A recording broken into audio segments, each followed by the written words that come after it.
Mga wood industry na negosyo nasusunog ngayong 2026, Year of the Fire Horse. Sa 2026 ang Year of the Fire Horse ay fire element. Hinahamon ng fire element, ini-exhaust ang wood element ng mga industry dahil ang fire ay kumakain, dinidrain out niya ang wood element.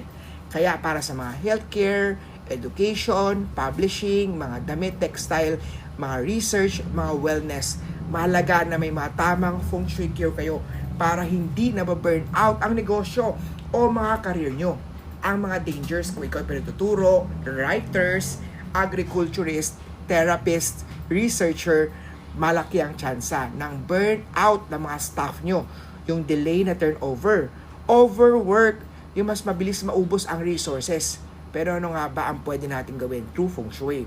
Magdagdag ng mga water cures, palakasin ang north sector ng office ng iyong bahay. Maglagay ng mga water cure dyan, mga water element, blue color ng piyaw, victory horse, dragon tortoise, maglagay din ng mga metal element dahil metal enhances yung water. Yung colors kagaya ng mga blue, ng black, ng white, ng silver, ng gold.